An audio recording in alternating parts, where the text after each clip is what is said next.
Hey everyone, Ted here from Logo Further, and today I want to talk about the importance of working under an agreement or contract for your logo design project.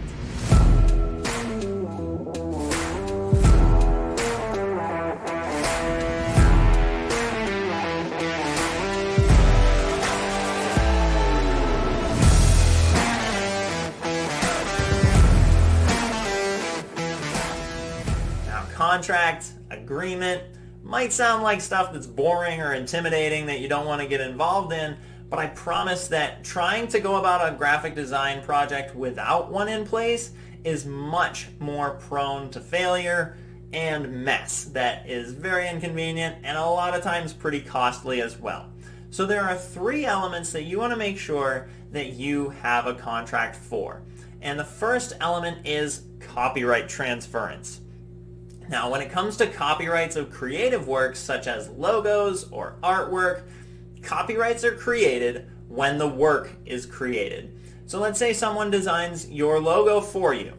They have copyrights to it at the moment it's designed, and unless they actually put down in writing that copyrights transfer to you and you have the rights to use it personally and commercially, they will remain the owner of that logo.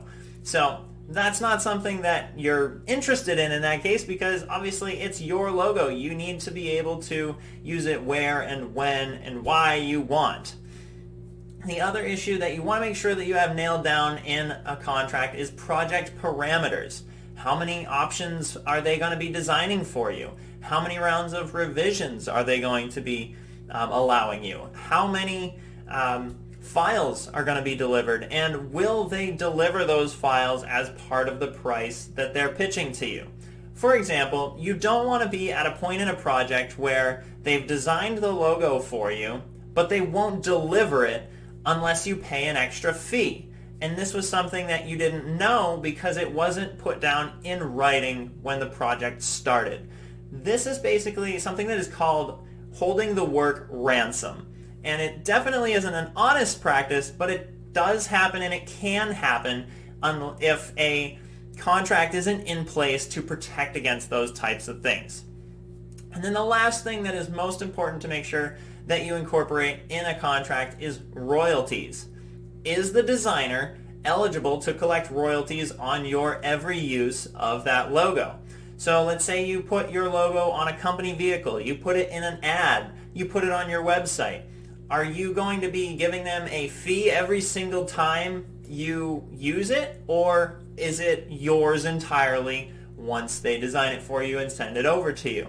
That's something that you want to have spelled out very clearly in a contract. Now, it is really the designer's responsibility to make sure that they have a contract in place, some kind of standard piece of writing, so that you don't have to worry about it or think about it every single time. And they should be able to fill in all the info that is pertinent to your project, send it to you so that you can read through it and understand it very clearly, and then sign to it if you're comfortable with it. It's not something that you should have to write up for the designer, unless that's something that you prefer and they're okay with it. But the moral of the story is make sure that you're working under a contract that sets these parameters up so that there are no unexpected surprises or unpleasantries to have to deal with during the collaboration or after the collaboration. And like I said, those three things, copyright transference, project parameters, and royalties, are the three main ones to nail down to make sure that you are protected and the designer is protected. So I hope this video is helpful to you. If it was, consider giving it a like.